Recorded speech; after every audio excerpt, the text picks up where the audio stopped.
Rebonjour les amis. Cette fois-ci, nous allons quitter la période de Moïse, si vous voulez, avec le dernier livre qui lui est attribué, c'est-à-dire le Deutéronome. Le Deutéronome, c'est en quelque sorte le testament de Moïse. C'est pas un livre qui est à fait historique, mais c'est comme si c'était un livre qui regroupait l'ensemble des éléments que tout au cours de la période qu'il a vécue, on évalue la période de vie de Moïse à peu près à 120 ans. À ce moment-là, il y a eu progression dans toutes les lois, dans toutes les façons de faire, dans toutes les normes de gouvernance, autant au niveau civil, religieuse, autant au niveau culturel. Et dans le Deutéronome, c'est comme si Moïse faisait son testament.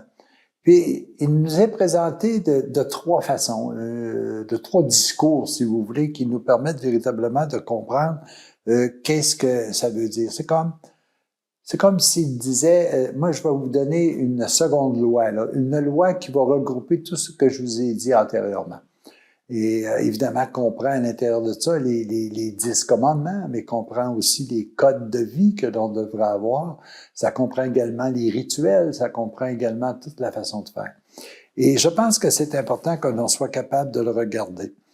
Dans le premier discours, Moïse essaie de nous expliquer le mystère de Dieu.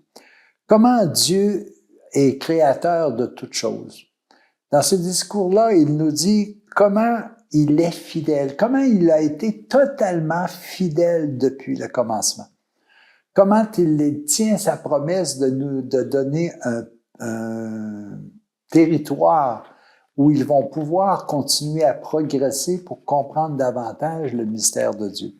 Ce premier discours-là, c'est l'exigence que nous donne en quelque sorte de suivre l'exemple que Dieu nous a donné. Vous savez, Dieu n'exige jamais de nous ce qu'en réalité, lui, il a été capable de faire. Il nous dit de nous aimer les uns les autres comme il nous a aimés, parce qu'il l'a fait. Il nous a pardonné sans cesse, malgré les offenses énormes que l'on lui a faites. Alors, c'est un peu à l'intérieur de ce discours-là que Moïse vient nous dire tout simplement, essayez donc de comprendre ce que c'est que l'amour. Essayez de comprendre ce que c'est que Dieu. Essayez de voir le niveau de fidélité. Puis, dans le fond, ce qui exige de vous, c'est que vous soyez heureux. Nous autres, on a fait des commandements, on s'est fait des devoirs, on s'est même flagellé en quelque sorte. Alors que c'est pas ça qu'il demande. Il nous demande tout simplement d'être fidèles à notre bonheur. Nous voulons être totalement heureux. Mais il faut comprendre ce que c'est que le bonheur. Donc, c'est la première partie de ce qu'on appelle, nous, le premier discours de Moïse. C'est vrai que c'est très, très résumé parce qu'oublions pas que, encore là, c'est 30 quelques chapitres, le Deutéronome comme tel. Le deuxième, c'est un peu de nous déterminer qu'est-ce qui convient à Dieu, qu'est-ce qui convient à l'amour, qu'est-ce qui nous convient à nous pour que l'on soit heureux. Et ça, c'est comment on doit se consacrer à l'amour, comment on doit faire de notre vie comme priorité l'amour. Ça, c'est extrêmement important. Et à l'intérieur de ça, vous allez avoir tout le code de la vie, les conseils que Dieu nous a donnés, si vous voulez, ses commandements, mais aussi ces codes de sainteté que l'on a parlé antérieurement. Alors, il va nous rappeler tous ces éléments-là pour qu'on puisse dire, à partir de maintenant, est-ce que c'est encore viable chez nous? Et pourtant, on regarde même, lorsqu'on parle de le Nouveau Testament, on fait énormément de références à l'Ancien Testament, à sa façon de faire, à sa façon d'agir. Dans toutes nos religions spirituelles, dans toutes nos rencontres spirituelles, nous avons la même démarche. Nous avons un rappel de ce qui se produisait au temps de l'Ancien Testament, par une lecture qui relève de l'Ancien Testament, et nous avons aussi la façon dont Jésus nous l'a amené. Alors, ce deuxième aspect-là est excessivement important. Le troisième discours qu'il nous dit un peu avant de quitter, et il n'a pas rentré dans la terre promise, à cause, semblerait-il, de ses faiblesses, mais moi, je me plais beaucoup plus à dire qu'il n'est pas rentré dans le royaume parce que lui avait complété sa mission totalement et parfaitement, un peu comme Jésus est rentré au royaume de son Père, Moïse est parti pour le royaume de son Père. Alors, à la fin de tout ça, il dit, écoutez, là, essayez juste de prendre quelques conseils et mettez-les en pratique. N'est-ce pas ce que Moïse nous a dit dans le temps? N'est-ce pas ce que Jésus nous dit? Il ne nous dit pas de tout faire, il nous dit prenez un élément, mettez-le en pratique et tout le reste va s'améliorer. Alors, c'est intéressant de voir tous ces aspects-là, les amis. Et puis de voir que Moïse a accompli sa mission. Moïse est retourné vers son Père. Moïse, dans le fond, on fait peut-être la même chose, nous autres aussi. Un peu comme je vous disais antérieurement dans d'autres capsules, il y a à l'intérieur de nous le désir permanent de retrouver notre Créateur. Et c'est ce que Moïse a pu réaliser véritablement. Alors, ce testament que Moïse nous donne nous rappelle évidemment la loi, le code de loi, le code de comportement. Puis on dit pas, faut pas dire que ces choses-là, c'est toutes des vieilleries, puis ça, c'est pas en mode aujourd'hui, c'est pas up-to-date, tu sais.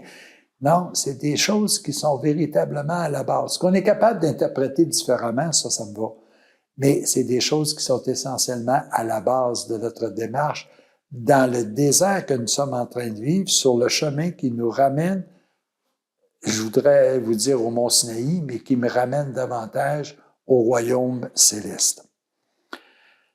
Cette loi-là, elle nous a été transmise et elle est vraie aujourd'hui. Dans cette loi-là, il est dit, il n'existe non pas qu'un seul Dieu, il n'existe qu'un seul amour. Mais le véritable amour, c'est l'amour vers les autres et non pas vers nous. Quand on parle de cet amour-là, puis qu'on la définit comme un lien vers nous, c'est de l'égoïsme, c'est de l'orgueil. Alors que l'amour est toujours vers quelqu'un. Quand Dieu a créé, il a créé avec de l'amour. Pas pour lui faire plaisir à lui, il l'a créé parce qu'il aime, tout simplement. Il ne peut pas faire autrement que d'aimer. Dieu a été fidèle pendant toute la période si vous voulez, de la période du désert, de la période aller jusqu'au moment où il y avait sur terre des hommes, des femmes. Il a été fidèle à nous aider, à nous protéger, à nous guider. Est-ce que nous, on est capable de faire pareil? Est-ce qu'on est capable d'être fidèle à l'engagement que l'on a pris un jour à notre baptême ou tout simplement lorsque nous sommes venus sur terre, d'être amour, tout simplement? Est-ce qu'on est fidèle à ça?